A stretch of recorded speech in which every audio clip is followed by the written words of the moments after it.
ശരി, അപ്പോൾ നമുക്ക് ഇന്നത്തെ ക്ലാസ്സിലെ പ്രധാനപ്പെട്ട പോയിന്റ്സിലോട്ട് വരാം. നമുക്കറിയാവുന്ന കാര്യമാണ്, രാജ്യസഭയിലോട്ട് രാഷ്ട്രപതിക്ക് 12 പേരെ നാമനിർദ്ദേശം ചെയ്യാനായിട്ട് പറ്റും അല്ലേ. കലാ, സാഹിത്യം, സംസ്കാരം, കായികം എന്നീ മേഖലകളിൽ പ്രശസ്തരായിട്ടുള്ള പ്രഗത്ഭരായിട്ടുള്ള 12 പേരെ രാജ്യസഭയിലോട്ട് രാഷ്ട്രപതിക്ക് നാമനിർദ്ദേശം ചെയ്യാനായിട്ട് പറ്റും. 2024 മാർച്ചിൽ രാജ്യസഭയിലോട്ട് രാഷ്ട്രപതി നാമനിർദ്ദേശം ചെയ്ത വനിത ആരാണ്? നല്ലൊരു ചോദ്യമാണ്. 2024 മാർച്ചിൽ രാജ്യസഭയിലോട്ട് രാഷ്ട്രപതി നാമനിർദ്ദേശം ചെയ്തത് ഏത് വനിതയാണ് എന്ന് ചോദിച്ചാൽ അത് ഓർത്തു വയ്ക്കണം, സുധാ മൂർത്തി. ആരാണ് സുധാ മൂർത്തി എന്ന് നിങ്ങൾക്ക് അറിയാം. ഇൻഫോസിസിൻ്റെ സ്ഥാപകൻ നാരായണ മൂർത്തിയുടെ ഭാര്യയാണ് ആര്? സുധാ മൂർത്തി അല്ലേ. ഇന്ത്യയിൽ അറിയപ്പെടുന്ന എഴുത്തുകാരിൽ ഒരാൾ കൂടിയായിട്ട് ഇപ്പോൾ അവർ മാറിയിട്ടുണ്ട്, സുധാ മൂർത്തി. അപ്പോൾ 2024 മാർച്ചിൽ രാഷ്ട്രപതി രാജ്യസഭയിലോട്ട് നാമനിർദ്ദേശം ചെയ്ത വനിത ആരെന്ന് ചോദിച്ചാൽ സുധാ മൂർത്തിയാണ്. ഇനി അത് കഴിഞ്ഞിട്ട് മറ്റൊരു പ്രധാനപ്പെട്ട പോയിന്റിലോട്ട് വരാം. 2024 അന്താരാഷ്ട്ര ജ്യോതിശാസ്ത്ര യൂണിയൻ ഒരു ചിഹ്ന ഗ്രഹത്തിന് ഇന്ത്യക്കാരനായിട്ടുള്ള ഒരു ജ്യോതിശാസ്ത്രജ്ഞൻ്റെ പേര് നൽകുകയുണ്ടായി. എങ്ങനെയാണ് പറഞ്ഞത്? 2024 അന്താരാഷ്ട്ര ജ്യോതിശാസ്ത്ര യൂണിയൻ ഒരു ചിഹ്ന ഗ്രഹത്തിന് ഇന്ത്യക്കാരനായിട്ടുള്ള ഒരു ജ്യോതിശാസ്ത്രജ്ഞൻ്റെ പേര് നൽകി അല്ലേ. ആരുടെ പേരാണ് നൽകിയത് എന്നുള്ളതാണ് ചോദ്യം. ജയന്ത് മൂർത്തിയുടെ പേരാണ് നൽകിയത്. ഇന്ത്യൻ ജ്യോതിശാസ്ത്രജ്ഞൻ ജയന്ത് മൂർത്തിയുടെ പേരാണ് നൽകിയത്. അത് ഏത് ചിഹ്നഗ്രഹത്തിനെന്നറിയാമോ? 2005 EX296. 2005 EX296 എന്ന് പറയുന്ന ഒരു ചിഹ്നഗ്രഹത്തിനാണ് ജയന്ത് മൂർത്തിയുടെ പേര് 2024 അന്താരാഷ്ട്ര ജ്യോതിശാസ്ത്ര യൂണിയൻ എന്ത് ചെയ്തിരിക്കുന്നത്? നൽകിയിരിക്കുന്നത്. ഇത് പറയുമ്പോൾ കുറച്ചുകൂടി ശ്രദ്ധിക്കേണ്ട ഒരു പോയിന്റ് ഉണ്ട്. 2023 ഇതുപോലെ അന്താരാഷ്ട്ര ജ്യോതിശാസ്ത്ര യൂണിയൻ മറ്റൊരു ചിഹ്നഗ്രഹത്തിന് മലയാളിയായിട്ടുള്ള ഒരു ഉൽക്കാശാസ്ത്രജ്ഞൻ്റെ പേര് നൽകിയിരുന്നു. ആരുടെ പേരാണ് നൽകിയിരുന്നതെന്ന് പരീക്ഷയ്ക്ക് ചോദിക്കാൻ കൊള്ളാം. അശ്വിൻ ശേഖർ. ഇത് നമ്മൾ മുമ്പ് പഠിച്ചതാണ്.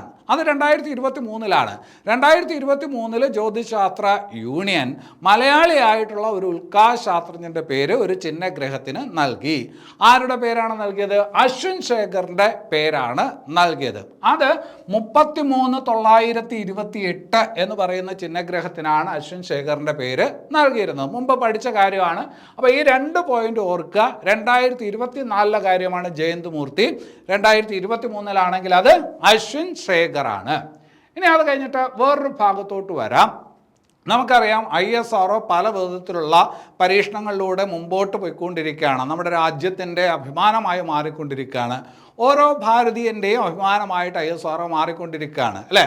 ഇപ്പോൾ ISROയുടെ പരീക്ഷണങ്ങളിൽ പ്രധാനപ്പെട്ട ഒരു പരീക്ഷണമാണ് പുനരുപയോഗിക്കാവുന്ന വിക്ഷേപണ വാഹനം, റീയൂസബിൾ ലോഞ്ച് വെഹിക്കിൾ. ഇപ്പോൾ നമ്മൾ എന്താണ് പേടകങ്ങളെ, സാറ്റലൈറ്റുകളെ ഭ്രമണപഥത്തിലെത്തിക്കുന്നത് PSLV, GSLV പോലുള്ള റോക്കറ്റുകളുടെ സഹായത്താലാണ്. അവയെ വീണ്ടും ഉപയോഗിക്കാനായിട്ട് പറ്റത്തില്ല. ഒരിക്കൽ മാത്രമേ അത് ഉപയോഗിക്കാനായിട്ട് പറ്റൂ. അങ്ങനെ വീണ്ടും ഉപയോഗിക്കാൻ പറ്റുന്ന ഏതാണ് ലോഞ്ച് വെഹിക്കിൾ നിർമ്മിച്ചെടുക്കുന്നതിന് വേണ്ടിയിട്ടുള്ള ശ്രമത്തിലാണ്. അതുമായി ബന്ധപ്പെട്ട പരീക്ഷണങ്ങൾ ആര് നടത്തുന്നു? ISRO നടത്തുന്നു.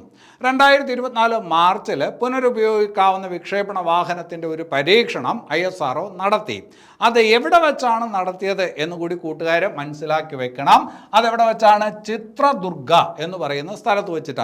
ചിത്രദുർഗ എന്ന് പറയുന്ന സ്ഥലം നമ്മൾ നേരത്തെയും പഠിച്ചിട്ടുള്ളതാണ്. കർണാടകയിൽ വച്ചിട്ടാണ്. അപ്പോൾ വീണ്ടും ഉപയോഗിക്കാൻ പറ്റുന്ന വിക്ഷേപണ വാഹനത്തിൻ്റെ, ബഹിരാകാശ വിക്ഷേപണ വാഹനത്തിൻ്റെ പരീക്ഷണം 2024 മാർച്ചിൽ ISRO നടത്തിയത് എവിടെ വെച്ചാണ് എന്ന് ചോദിച്ചാൽ ചിത്രദുർഗ, കർണാടക. ഇങ്ങനെ വീണ്ടും ഉപയോഗിക്കാൻ പറ്റുന്ന വിക്ഷേപണ വാഹനത്തിന് ISRO കൊടുത്തിരിക്കുന്ന പേരെന്താണ് എന്ന് കൂടി മനസ്സിലാക്കി വെക്കണം. അതിന് കൊടുത്തിരിക്കുന്ന പേര് പുഷ്പക് എന്നാണ്. എന്താണ്? പുഷ്പക് എന്നുള്ളതാണ് അല്ലേ. രാമായണം, നമ്മുടെ ഇതിഹാസം, ആ ഇതിഹാസത്തിലുള്ള ഒരു വാഹനമാണ് അല്ലെ, അതിൽ പ്രതിപാദിക്കുന്ന ഒരു വാഹനമാണ് പുഷ്പക്. പുഷ്പക് എന്നുള്ള പേരാണ് ISRO കൊടുത്തിരിക്കുന്നത്. അപ്പോൾ അത് ശ്രദ്ധിച്ച് വയ്ക്കുക. ഇനി അത് കഴിഞ്ഞിട്ട് ഇന്ത്യയിലെ ആദ്യത്തെ സ്വകാര്യ ബഹിരാകാശ വിക്ഷേപണ വാഹന നിർമ്മാതാക്കൾ ആര് എന്ന് ചോദിച്ചാലോ, ഇന്ത്യയിലെ ആദ്യത്തെ സ്വകാര്യ അല്ലേ. ഇപ്പൊ ബഹിരാകാശ വിക്ഷേപണ വാഹനങ്ങൾ PSLV GSLV പോലുള്ള സാധനങ്ങളൊക്കെ ഉണ്ടാക്കുന്നത് ISRO ആണ്. പക്ഷേ ഇപ്പോൾ അത് ആർക്ക് നിർമ്മിക്കാൻ, സ്വകാര്യ കമ്പനികൾക്കൊക്കെ നിർമ്മിക്കാനുള്ള അനുമതി രാജ്യം കൊടുത്തിട്ടുണ്ട്. അങ്ങനെ ഇന്ത്യയിലെ ആദ്യത്തെ സ്വകാര്യ ബഹിരാകാശ വാഹന നിർമ്മാതാക്കൾ എന്നുള്ള ബഹുമതിക്ക് അർഹരായത് ആരാണ് എന്ന് ചോദിച്ചാൽ അത് സ്കൈ റൂട്ട് എയ്റോസ്പേസ് എന്ന് പറയുന്ന ഒരു കമ്പനിയാണ്. ആരാണ്? സ്കൈ റൂട്ട് എയ്റോസ്പേസ് അല്ലേ. അപ്പോൾ ചോദ്യം ഇതാണ്, ഇന്ത്യയിലെ ആദ്യത്തെ സ്വകാര്യ ബഹിരാകാശ വാഹന നിർമ്മാതാക്കൾ ആരാണ്? Skyroot Aerospace. ഈ അടുത്ത കാലത്ത് അവരൊരു റോക്കറ്റ് പരീക്ഷിച്ചിരുന്നു. കലാം 250 എന്ന് പറയുന്ന റോക്കറ്റ് നമ്മുടെ സതീഷ് ധവാൻ സ്പേസ് സെൻറ്ററിൽ അവരെന്ത് ചെയ്തിരുന്നു, ഒന്ന് പരീക്ഷിച്ചിരുന്നു.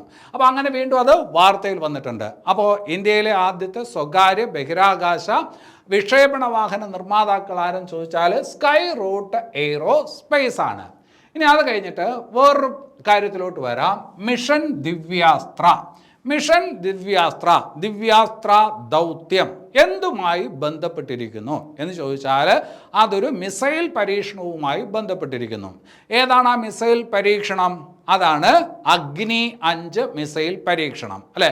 വളരെ ദൂരം പോകുന്ന മിസൈലാണ്. പോർമുനകളുള്ള ഒരുപാട് ദൂരത്തേക്ക് അണുവായുധം വഹിച്ച് പോകാൻ പറ്റുന്ന സർഫസ് ടു സർഫസ് ഭൂതല മിസൈലാണ് ഏത്? അഗ്നി എന്നറിയാം. അങ്ങനെ അഗ്നി 5ൻ്റെ പരീക്ഷണമാണ് ഏതെന്ന പേരിൽ അറിയപ്പെടുന്നത്? മിഷൻ ദിവ്യാസ്ത്ര. അപ്പോൾ മിഷൻ ദിവ്യാസ്ത്ര താഴെ തന്നിരിക്കുന്നതിൽ എന്തുമായി ബന്ധപ്പെട്ടിരിക്കുന്നു എന്ന് പരീക്ഷയ്ക്ക് ചോദിച്ചാൽ അഗ്നി 5ൻ്റെ പരീക്ഷണവുമായിട്ട് ബന്ധപ്പെട്ടിരിക്കുന്നു. ഇന്ത്യ വികസിപ്പിച്ചുകൊണ്ടിരിക്കുന്ന പുതിയ തലമുറ എന്താണ്? മിസൈലാണ് അഗ്നി 5. ഇവിടെ ശ്രദ്ധിക്കേണ്ടത്, ഈ പറഞ്ഞ മിസൈലിൻ്റെയൊക്കെ നിർമ്മാണത്തിൻ്റെ ചുമതല വഹിക്കുന്നത് DRDO ആണ്. ആ DRDO ശാസ്ത്രജ്ഞ, ഈ പറഞ്ഞ മിഷൻ ദിവ്യാസ്ത്ര ദൗത്യത്തിന് നേതൃത്വം കൊടുത്തിട്ടുള്ള DRDO ശാസ്ത്രജ്ഞ അതൊരു മലയാളിയാണ്. അവരുടെ പേര് പഠിച്ചു വയ്ക്കണം, ഷീന റാണി അല്ലേ. അപ്പം മിഷൻ ദിവ്യാസ്ത്ര എന്തുമായി ബന്ധപ്പെട്ടിരിക്കുന്നു? അഗ്നി 5ൻ്റെ പരീക്ഷണവുമായി ബന്ധപ്പെട്ടിരിക്കുന്നു. ഈ പരീക്ഷണത്തിന് നേതൃത്വം കൊടുത്ത മലയാളിയായിട്ടുള്ള DRDO ശാസ്ത്രജ്ഞ ആരാണ് എന്ന് ചോദിച്ചാൽ അത് ഷീന റാണിയാണ് അല്ലേ. നമ്മുടെ മിസൈൽ വനിത എന്നറിയപ്പെടുന്നത് ആരെന്നറിയാലോ. ഈ പറഞ്ഞ അഗ്നി മിസൈലുകളൊക്കെ ഉണ്ടാക്കിയെടുക്കുന്നതിൽ പ്രധാന പങ്ക് വഹിച്ച ഒരു വനിത ആരാണ്? ടെസി തോമസ് ആണ് അല്ലേ. മലയാളി വനിതയാണ് അല്ലേ. ഇന്ത്യയുടെ റോക്കറ്റ് മാൻ എന്നറിയപ്പെടുന്നത് ISROയുടെ മുൻ ചെയർമാനായിരുന്ന ഡോക്ടർ ശിവനാണ് എന്ന് നമ്മൾ നേരത്തെ പഠിച്ചിട്ടുണ്ട്. ഇന്ത്യയുടെ മിസൈൽ മാൻ എന്നറിയപ്പെടുന്നത് ഡോക്ടർ APJ അബ്ദുൽ കലാമാണ്. ഇന്ത്യയുടെ റോക്കറ്റ് മാൻ എന്നറിയപ്പെടുന്നത് ആരാണ്? അത് ഡോക്ടർ K ശിവനാണ്. അപ്പോൾ അത് ശ്രദ്ധിച്ച് വയ്ക്കുക. ഇനി അത് കഴിഞ്ഞിട്ട് 2023-24 രഞ്ജി ട്രോഫി കിരീട ജേതാക്കൾ ഏത് ടീമാണ് അല്ലേ. അപ്പോൾ അവിടെ മനസ്സിലാക്കേണ്ടത് രഞ്ജി ട്രോഫി എന്ന് പറയുന്നത് ഏത് കളിയുമായി ബന്ധപ്പെട്ടിരിക്കുന്നു? ക്രിക്കറ്റുമായി ബന്ധപ്പെട്ടിരിക്കുന്നു അല്ലേ. ഇന്ത്യയുടെ ആഭ്യന്തര ക്രിക്കറ്റ് മത്സരമാണ് ഏത്? രഞ്ജി ട്രോഫി. ഇപ്പോൾ സന്തോഷ് ട്രോഫി ഫുട്ബോളുമായി ബന്ധപ്പെട്ടിരിക്കുന്നു. അതുപോലെ ഇന്ത്യയുടെ ആഭ്യന്തര ക്രിക്കറ്റ് മത്സരമാണ് അല്ലേ. സന്തോഷ് ട്രോഫി ആഭ്യന്തര ഫുട്ബോൾ മത്സരമാണെങ്കിൽ ഇന്ത്യയുടെ ആഭ്യന്തര ക്രിക്കറ്റ് മത്സരമാണ് രഞ്ജി ട്രോഫി. 2023-2024 രഞ്ജി ട്രോഫി കിരീടം നേടിയത് ഏത് ടീമാണ് എന്ന് ചോദിച്ചാൽ അത് മുംബൈ ടീമാണ്. ഏത് ടീമാണ്? മുംബൈ ടീമാണ്. ഇനി അത് കഴിഞ്ഞിട്ട് മറ്റൊരു പ്രധാനപ്പെട്ട പോയിന്റിലോട്ട്, 71ാമത് മിസ് വേൾഡ് മത്സരം നടന്നത് ഏത് രാജ്യത്ത് വെച്ചാണ് അല്ലെ. ലോക സുന്ദരി മത്സരം അല്ലെ, ലോക സൗന്ദര്യ മത്സരം 71ാമത് ലോക സൗന്ദര്യ മത്സരത്തിന് വേദിയായത് ഏത് രാജ്യമാണ്? 71ാമത് മിസ് വേൾഡ് മത്സരത്തിന് വേദിയായ രാജ്യം ഏതെന്ന് ചോദിച്ചാൽ നമുക്കറിയാം അത് ഇന്ത്യയിലാണ്. എവിടെയാണ്? ഇന്ത്യയിൽ വെച്ചിട്ടാണ് 71ാമത് മിസ് വേൾഡ് മത്സരങ്ങൾ നടന്നത്. അപ്പോൾ അവിടെ ഡൽഹിയിലും മുംബൈയിലുമായിട്ടാണ് മത്സരങ്ങൾ സംഘടിപ്പിച്ചത്. മുംബൈയിൽ വെച്ചിട്ടാണ് ഫൈനൽ മത്സരം നടന്നത്. ആ ഫൈനൽ മത്സരത്തിൽ മിസ് വേൾഡ് ആയിട്ട് തിരഞ്ഞെടുക്കപ്പെട്ടത് ചെക്ക് റിപ്പബ്ലിക്കിലെ ഒരു പെങ്കൊച്ചാണ്. അവരുടെ പേര് ക്രിസ്റ്റീന പിസ്കോവ. അപ്പോൾ ഇന്ത്യയിൽ വെച്ച് നടന്ന 71ാമത് മിസ് വേൾഡ് കിരീടം നേടിയതാരെന്ന് ചോദിച്ചാൽ ചെക്ക് റിപ്പബ്ലിക്കിൻ്റെ ക്രിസ്റ്റീന പിസ്കോവയാണ് എന്നുള്ളത് ഓർത്തോണം. മിസ് വേൾഡ് ഉണ്ട്, മിസ് യൂണിവേഴ്സ് ഉണ്ട്. അതായത് ഇത് ലോക സുന്ദരി പട്ടം, വേറൊന്ന് വിശ്വസുന്ദരി പട്ടം. മിസ് യൂണിവേഴ്സ് എന്ന് പറയുമ്പോൾ വിശ്വസുന്ദരി പട്ടം അല്ലേ. ലോക സുന്ദരി പട്ടം നേടിയ ആദ്യ ഇന്ത്യക്കാരി ആരാണ്? നമ്മൾ പഠിച്ചിട്ടുണ്ട് 1966 ആദ്യമായിട്ട് ലോക സുന്ദരി പട്ടം നേടിയ ഇന്ത്യക്കാരി ആരെന്ന് ചോദിച്ചാൽ അത് റീത്ത ഭാര്യയാണ് അല്ലേ. 1994 ഐശ്വര്യ റായ്ക്ക് കിട്ടിയിട്ടുണ്ട്. പിന്നീട് അതൊക്കെ നമുക്ക് അറിയാവുന്ന കാര്യമാണ്. പക്ഷേ ആദ്യം നേടിയത്, അതായത് മിസ് വേൾഡ് കിരീടം ആദ്യം നേടിയ ഇന്ത്യക്കാരി ആരെന്ന് ചോദിച്ചാൽ അത് റീത്ത ഭാര്യയാണ്. അതേസമയം വിശ്വസുന്ദരി പട്ടം, അതായത് മിസ് യൂണിവേഴ്സ് ആയിട്ട് മാറിയ ആദ്യ ഇന്ത്യക്കാരി ആരെന്ന് ചോദിച്ചാൽ അത് സുസ്മിത സെന്നാണ്. അപ്പോൾ അങ്ങോട്ടും ഇങ്ങോട്ടും മാറിപ്പോരുത്. ആദ്യത്തെ ഇന്ത്യക്കാരിയായിട്ടുള്ള മിസ് വേൾഡ് ആരെന്ന് ചോദിച്ചാൽ മിസ് വേൾഡ് റീത്ത ഭാര്യ. ആദ്യത്തെ ഇന്ത്യക്കാരിയായുള്ള മിസ് യൂണിവേഴ്സ് ആരെന്ന് ചോദിച്ചാൽ അത് സുസ്മിത സെന്നാണ്. 1994 94 മിസ് വേൾഡ് കിരീടവും മിസ് യൂണിവേഴ്സ് കിരീടവും ഇന്ത്യക്ക് കിട്ടി. മിസ് വേൾഡ് ഐശ്വര്യ റായ്ക്ക് കിട്ടിയപ്പോൾ മിസ് യൂണിവേഴ്സ് കിരീടം കിട്ടിയത് ആർക്കാണ്? സുസ്മിത സെന്നാണ്. അപ്പോൾ അതൊന്ന് ഓർത്ത് വെച്ചേക്ക്, അത് ഇടയ്ക്കിടയ്ക്ക് പരീക്ഷയ്ക്ക് ചോദിക്കുന്നതാണ്. ഇവിടെ ഇപ്പോൾ 71ാമത് മിസ് വേൾഡ് മത്സരത്തിൽ ഒരു ഇന്ത്യക്കാരി പങ്കെടുത്തിരുന്നു. അവരുടെ പേരെന്തെന്ന് ചോദിച്ചാൽ സിനി ഷെട്ടിയാണ്. അവരുടെ പേരെന്താണ്? സിനി ഷെട്ടിയാണ്. അതൊന്ന് ഓർത്ത് വയ്ക്കുക. അപ്പോൾ 71ാമത് മിസ് വേൾഡ് മത്സരത്തിന് വേദിയായത് ഇന്ത്യയാണ്. ഈ മത്സരത്തിൽ കിരീടം നേടിയത് ക്രിസ്റ്റീന പിസ്കോവയാണ്. ചെക്ക് റിപ്പബ്ലിക്കുകാരിയാണ്. ആര്? Kristina Piskova. ഇനി അത് കഴിഞ്ഞിട്ട് വളരെ പ്രധാനപ്പെട്ട മറ്റൊരു പോയിന്റിലോട്ട്, 96ാമത് ഓസ്കാർ പുരസ്കാരം 2024 മാർച്ചിൽ 96ാമത് ഓസ്കാർ പുരസ്കാരം പ്രഖ്യാപിച്ചു. 96ാമത് ഓസ്കാർ പുരസ്കാരം. അതിലെ ഏറ്റവും മികച്ച ചിത്രത്തിനുള്ള ഓസ്കാർ പുരസ്കാരം, ഏറ്റവും മികച്ച ചിത്രത്തിനുള്ള 96ാമത് ഓസ്കാർ പുരസ്കാരം ലഭിച്ചത് ഏത് ചിത്രത്തിന് എന്ന് ചോദിച്ചാൽ വളരെ എളുപ്പമാണ് ഉത്തരം. ഓപ്പൺഹൈമർ എന്ന് പറയുന്ന ചിത്രത്തിനാണ് അല്ലെ. ഇന്ത്യയിൽ ഒരുപാട് ചർച്ച ചെയ്യപ്പെട്ട ഒരു സിനിമയാണ് ഓപ്പൺഹൈമർ. അപ്പോൾ 96ാമത് ഓസ്കാർ പുരസ്കാരം നേടിയ ചിത്രം ഏതെന്ന് ചോദിച്ചാൽ ഏതാണ്? ഓപ്പൺഹൈമർ. ഇനി അത് കഴിഞ്ഞിട്ട് ഏറ്റവും മികച്ച സംവിധായകനുള്ള 96ാമത് ഓസ്കാർ പുരസ്കാരം ലഭിച്ചത് ആർക്ക് എന്ന് ചോദിച്ചാൽ ക്രിസ്റ്റഫർ നോളൻ ആണ്. ആർക്കാണ്? Christopher Nolan. വളരെ ഫേമസ് ആയിട്ടുള്ള ഒരു സംവിധായകനാണ് ക്രിസ്റ്റഫർ നോളൻ. അപ്പോൾ 96ാമത് ഓസ്കാർ പുരസ്കാരം മികച്ച ചിത്രം ഏതാണ്? ഓപ്പൺഹൈമർ. മികച്ച സംവിധായകൻ ആരാണ്? Christopher Nolan. ക്രിസ്റ്റഫർ നോളനാണ് ഓപ്പൺഹൈമർ എന്ന് പറയുന്ന സിനിമ സംവിധാനം ചെയ്തത്. അപ്പോൾ ഓപ്പൺഹൈമർ എന്ന സിനിമയുടെ സംവിധാനത്തിന് ക്രിസ്റ്റഫർ നോളന് മികച്ച സംവിധായകനുള്ള 96ാമത് ഓസ്കാർ പുരസ്കാരം ലഭിച്ചു. ഇനി അവിടെ ശ്രദ്ധിക്കേണ്ടത് ഏറ്റവും മികച്ച നടൻ 96ാമത് ഓസ്കാർ പുരസ്കാരം. മികച്ച നടൻ ആര് എന്ന് ചോദിച്ചാൽ കിലിയൻ മർഫിയാണ്. ആരാണ്? Kylian Murphy. Kylian Murphy Oppenheimer എന്ന് പറയുന്ന സിനിമയിൽ അഭിനയിച്ച ആളാണ്. അപ്പോൾ ഓപ്പൺഹൈമറിലെ അഭിനയത്തിന് മികച്ച നടനുള്ള പുരസ്കാരം 96ാമത് ഓസ്കാർ പുരസ്കാരം ലഭിച്ചത് ആർക്കെന്ന് ചോദിച്ചാൽ അത് കിലിയൻ മർഫിയാണ്. അപ്പോൾ ആ 3 പോയിന്റുകളും ശ്രദ്ധിച്ചോണം. 3ഉം പരീക്ഷയ്ക്ക് ചോദിക്കും. പ്രസ്താവന രീതിയിലായിരിക്കും ചോദ്യം ഉണ്ടാവുക. ശ്രദ്ധിച്ചു വയ്ക്കുക. ഇനി അത് കഴിഞ്ഞിട്ട് മികച്ച നടിക്കുള്ള 96ാമത് ഓസ്കാർ പുരസ്കാരം ലഭിച്ചത് ആർക്ക് എന്ന് ചോദിച്ചാൽ എമ്മ സ്റ്റോണിനാണ്. എമ്മ സ്റ്റോണിനാണ് മികച്ച നടിക്കുള്ള 96ാമത് ഓസ്കാർ പുരസ്കാരം ലഭിച്ചത്. അത് ഏത് സിനിമയിലെ അഭിനയത്തിന് എന്നുകൂടി ഓർത്തോണം. അത് ഓപ്പൺഹൈമറിലെ അഭിനയമല്ല, വേറൊരു സിനിമയിലാണ്. Poor things. ഏതാണ്? പുവർ തിങ്സ് അല്ലെ. കിലിയൻ മർഫി നടൻ, ഓപ്പൺഹൈമറിലെ അഭിനയത്തിന്. അതേസമയം നടി ആരാണ്? Emma Stone. ഏത് സിനിമയിലെ അഭിനയത്തിന്? പുവർ തിങ്സ് എന്ന് പറയുന്ന സിനിമയിലെ അഭിനയത്തിന്. അപ്പോൾ അത് ശ്രദ്ധിച്ചു വയ്ക്കുക. 96ാമത് ഓസ്കാർ പുരസ്കാരം. ഇനി അത് കഴിഞ്ഞിട്ട് വളരെ പ്രധാനപ്പെട്ട മറ്റൊരു പോയിന്റിലോട്ട് വരാം. മാനവ വികസന സൂചിക 2022 അല്ലെ. Human development index. നമ്മൾ ഒരുപാട് സൂചികകൾ പഠിക്കാറുണ്ട്. അതിൽ ഏറ്റവും പ്രധാനപ്പെട്ട സൂചികയാണ് മാനവ വികസന സൂചിക. പല സൂചികകളും ആധികാരികമല്ല. പിന്നെ ഈ പറഞ്ഞ പല ഭാഗങ്ങളായിട്ട് പ്രസിദ്ധീകരിക്കുന്നത് നമ്മൾ പഠിക്കുന്നു എന്നുള്ളതേ ഉള്ളൂ. പക്ഷേ വളരെ പ്രധാനപ്പെട്ട ഒരു സൂചികയാണ് മാനവ വികസന സൂചിക, അതായത് ഹ്യൂമൻ ഡെവലപ്മെൻറ്റ് ഇൻഡെക്സ്. ഇതിന് വലിയ ആധികാരികതയുണ്ട്. എന്താണെന്ന് ചോദിച്ചാൽ ഐക്യരാഷ്ട്ര സംഘടനയുടെ ഒരു ഏജൻസിയാണ് ഏത് ഹ്യൂമൻ ഡെവലപ്മെൻറ്റ് ഇൻഡെക്സ് എന്ത് ചെയ്യുന്നത്, തയ്യാറാക്കുന്നത്, മാനവ വികസന സൂചിക അല്ലേ.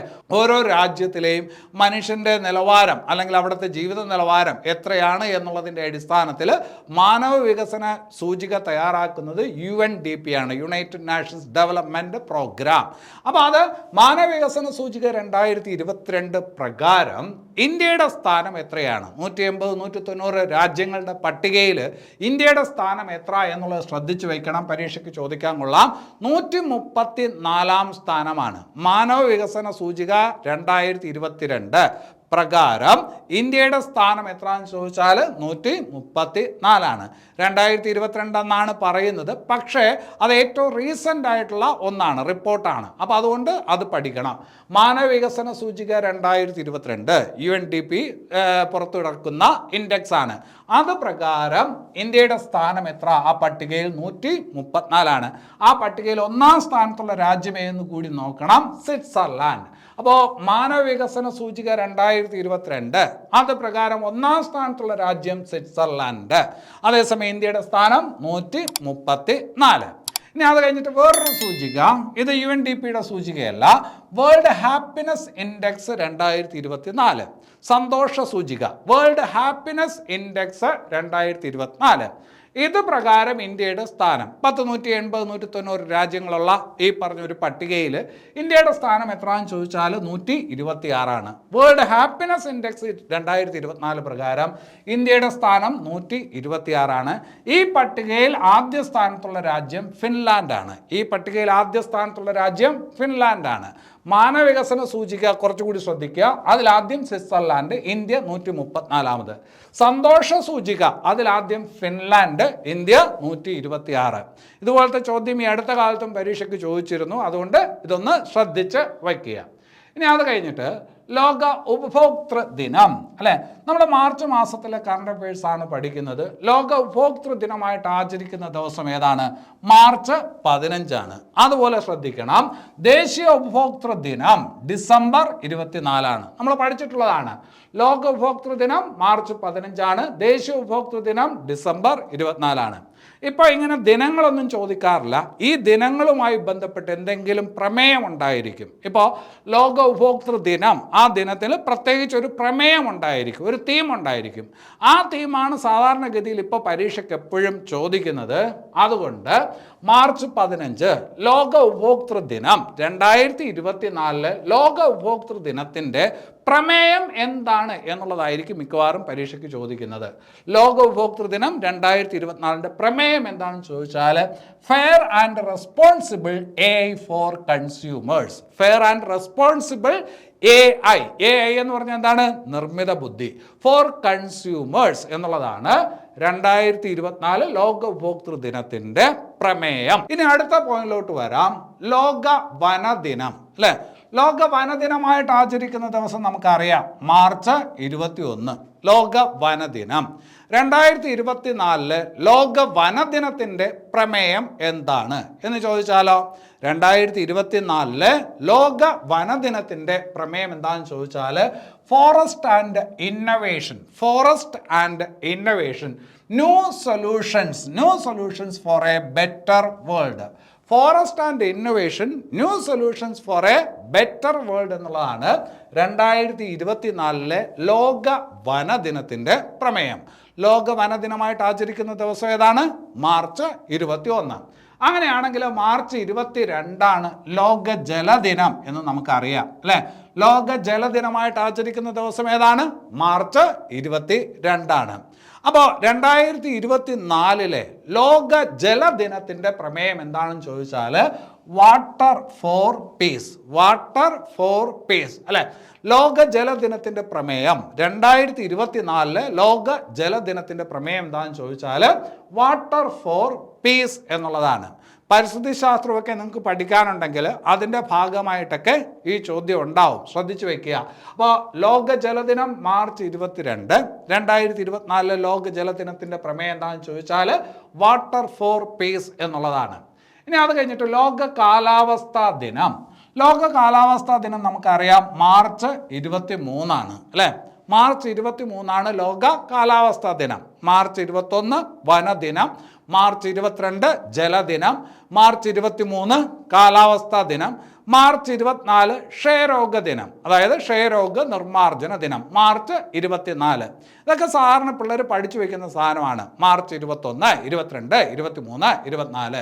അപ്പോൾ അതിലാദ്യം വനമുണ്ടെങ്കിലേ ജലമുള്ളൂ അല്ലേ, വനദിനം ജലദിനം, ഇത് രണ്ടും ഉണ്ടെങ്കിലേ കാലാവസ്ഥയുള്ളൂ അല്ലേ. ഇതെല്ലാം കൂടി ഈ പറഞ്ഞു വരുമ്പോഴത്തേക്കും ക്ഷയം പിടിക്കും. ക്ഷയരോഗ ദിനം, അപ്പോൾ വനദിനം, ജലദിനം, കാലാവസ്ഥാ ദിനം, പിന്നെ അത് കഴിഞ്ഞിട്ട് ക്ഷയരോഗ നിർമ്മാർജ്ജന ദിനം.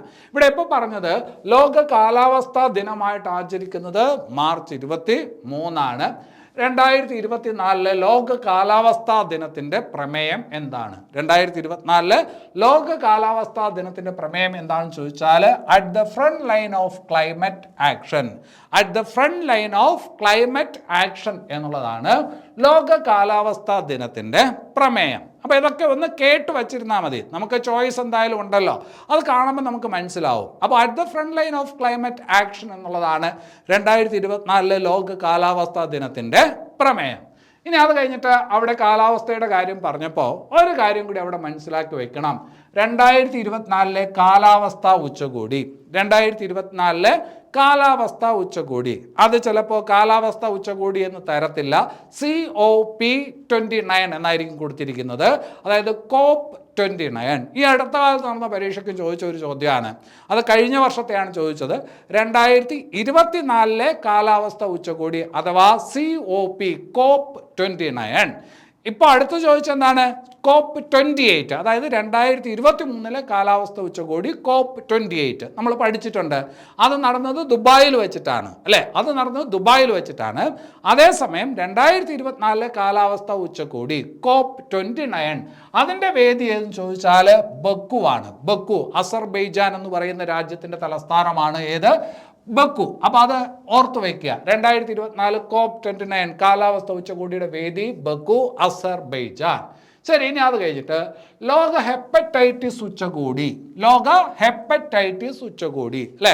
ഹെപ്പറ്റൈറ്റിസ് എന്ന് പറഞ്ഞാൽ കരൾ വീക്കം അല്ലേ. ഒരു കാര്യം മനസ്സിലാക്കി വെക്കണം, ലോകത്തെ ഏറ്റവും കൂടുതൽ ഹെപ്പറ്റൈറ്റിസ് ബാധിതരുള്ള രണ്ടാമത്തെ രാജ്യമാണ് ഇന്ത്യ. ലോകത്തെ ഏറ്റവും കൂടുതൽ ഹെപ്പറ്റൈറ്റിസ് ബാധിതരുള്ള രണ്ടാമത്തെ രാജ്യമാണ് ഇന്ത്യ. ഒന്നാം സ്ഥാനത്ത് ചൈനയാണ്, ചൈന കഴിഞ്ഞാൽ രണ്ടാം സ്ഥാനത്ത് ഇന്ത്യയാണ്. അപ്പോൾ ലോക ഹെപ്പറ്റൈറ്റിസ് ഉച്ചകോടി 2024, ലോക ഹെപ്പറ്റൈറ്റിസ് ഉച്ചകോടി 2024 നടന്നത് എവിടെ വെച്ച് എന്ന് ചോദിച്ചാൽ ലിസ്ബൺ, പോർട്ടുഗൽ. എവിടെ വെച്ചാണ്? ലിസ്ബൺ, പോർട്ടുഗൽ അല്ലേ. നമ്മൾ നേരത്തെ പഠിച്ച ഒരു കാര്യമാണ്, പോർട്ടുഗലിൽ വെച്ച് നടന്ന ഇൻ്റർനാഷണൽ ഫിലിം ഫെസ്റ്റിവലിൽ മലയാളിയായിട്ടുള്ള ഒരു നടൻ മികച്ച നടനായിട്ട് തിരഞ്ഞെടുക്കപ്പെട്ടു.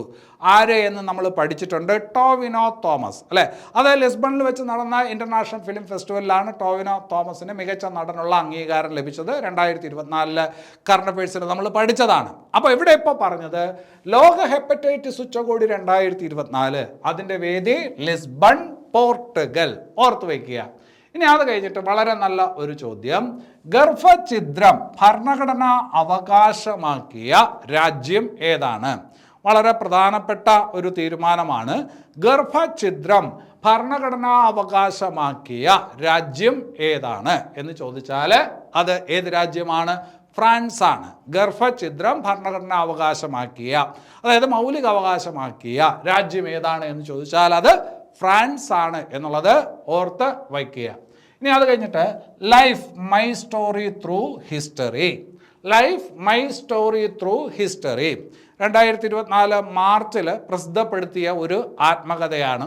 വാർത്തയിൽ നിറഞ്ഞു നിന്ന ഒരു ആത്മകഥയാണ്. 2024 മാർച്ച് 19 അത് പ്രസിദ്ധീകരിച്ചത് എന്നാണ് എൻ്റെ ഓർമ്മ. അപ്പോൾ ആ പറഞ്ഞ ആത്മകഥ ആരുടെ ആത്മകഥയാണ് എന്ന് ചോദിച്ചാൽ ഫ്രാൻസിസ് മാർപ്പാപ്പയുടെ ആത്മകഥയാണ്. അപ്പോൾ life my story through history എന്നുള്ളത് ആരുടെ ആത്മകഥയാണ്? ഫ്രാൻസിസ് മാർപ്പാപ്പയുടെ ആത്മകഥയാണ് എന്നുള്ളത് ഓർത്ത് വയ്ക്കുക. ഫ്രാൻസിസ് മാർപ്പാപ്പയുടെ ആത്മകഥയാണ് life my story through history. ശരി, ഇനി അത് കഴിഞ്ഞിട്ട് 2024 മാർച്ചിൽ മരണപ്പെട്ട നോബൽ സമ്മാന ജേതാവാണ് ഡാനിയൽ കാനമൻ. ശ്രദ്ധിച്ചു വയ്ക്കണം, 2024 മരണപ്പെട്ട മുൻ നോബൽ സമ്മാന ജേതാവും പ്രസിദ്ധ മനഃശാസ്ത്രജ്ഞനുമായിട്ടുള്ള ഒരു വ്യക്തിയാണ് ഡാനിയൽ കാനമൻ. ഡാനിയൽ കാനമന് ഒരു മനഃശാസ്ത്രജ്ഞൻ എന്നുള്ള രീതിയിലല്ല നോബൽ സമ്മാനം കിട്ടിയത്, എക്കണോമിക്സിനാണ് അദ്ദേഹത്തിന് നോബൽ സമ്മാനം കിട്ടിയത്. അതായത് മെഡിസിൻ അല്ല നോബൽ സമ്മാനം കിട്ടിയത്, എക്കണോമിക്സിനാണ് നോബൽ സമ്മാനം കിട്ടിയത്. അപ്പോൾ 2024 മാർച്ചിൽ മരണപ്പെട്ട ഡാനിയൽ കാനമൻ നോബൽ സമ്മാന ജേതാവായിരുന്നു എന്നുള്ളത് ഓർത്ത് വയ്ക്കുക. അവിടെ ശ്രദ്ധിക്കേണ്ട ഒരു കാര്യമുണ്ട്, എക്കണോമിക്സിനകത്തൊരു ശാഖയുണ്ട്, ബിഹേവിയറൽ എക്കണോമിക്സ് എന്ന് പറയുന്ന ഒരു ശാഖയുണ്ട്. ആ ബിഹേവിയറൽ എക്കണോമിക്സ് എന്ന് പറയുന്ന ശാഖയ്ക്ക് തുടക്കമിട്ട ആളുകൂടിയാണ് ഈ മനഃശാസ്ത്രജ്ഞൻ. ആരാണ്? ഡാനിയൽ കാനമൻ. അവിടെ അദ്ദേഹത്തിൻ്റെ ഒരു പുസ്തകം കൂടി പറ്റുമെങ്കിൽ ഓർത്തു വയ്ക്കുക, തിങ്കിങ് ഫാസ്റ്റ് ആൻഡ് സ്ലോ എന്ന് പറയുന്ന പുസ്തകം. ആ പുസ്തകത്തിൻ്റെ രചയിതാവ് കൂടിയാണ് ഡാനിയൽ കാനമൻ. 2024 മാർച്ചിൽ അദ്ദേഹം മരണപ്പെട്ടു. നോബൽ സമ്മാന ജേതാവാണ്, മനഃശാസ്ത്രജ്ഞനാണ്, എക്കണോമിക്സിൽ ബിഹേവിയറൽ എക്കണോമിക്സ് എന്ന് പറയുന്ന ബ്രാഞ്ചിന് തുടക്കം കുറിച്ച മനുഷ്യനാണ്. അപ്പോൾ അതൊന്ന് ശ്രദ്ധിച്ച് വയ്ക്കുക. ഇനി അത് കഴിഞ്ഞിട്ട് 2024 മാർച്ചിലെ പ്രധാനപ്പെട്ട സംഭവങ്ങളിൽ ടെസ്റ്റ് ക്രിക്കറ്റിൽ 700 വിക്കറ്റ് നേട്ടം കൈവരിക്കുന്ന ആദ്യ പേസ് ബൗളർ. ടെസ്റ്റ് ക്രിക്കറ്റ് അല്ലേ, ക്രിക്കറ്റ് എന്ന് പറയുമ്പോൾ പല ഫോർമാറ്റിലുണ്ടെന്ന് നമുക്കറിയാം.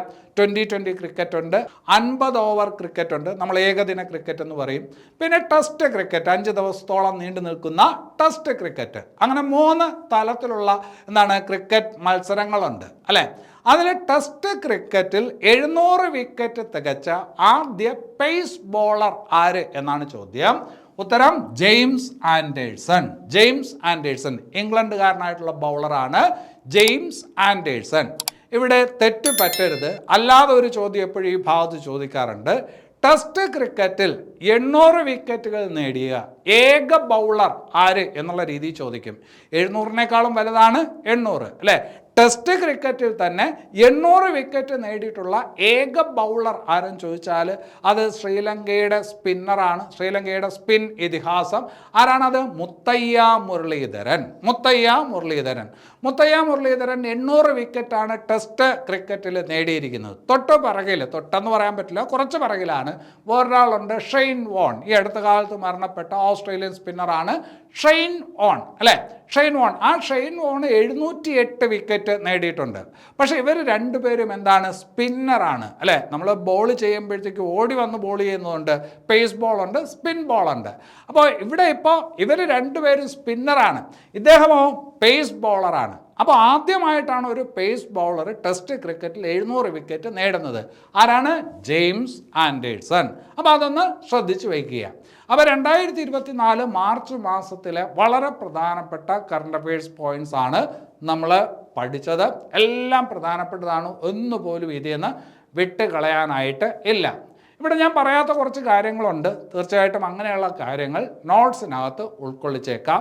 ഈ ക്ലാസ് കഴിയുന്നതോടൊപ്പം തന്നെ നോട്ട്സ് ടെലഗ്രാമിലും ആപ്പിലുമായിട്ട് അപ്ലോഡ് ചെയ്യും. കാണുക, വായിക്കുക, പഠിച്ച കാര്യങ്ങളെല്ലാം നന്നായിട്ട് റിവൈസ് ചെയ്ത് മുമ്പോട്ട് പോവുക. അടുത്ത ക്ലാസ്, അതായത് ഏപ്രിൽ മാസത്തിലെ കറണ്ട് അഫയേഴ്സ് ഉടൻ തന്നെ അപ്ലോഡ് ചെയ്യാം.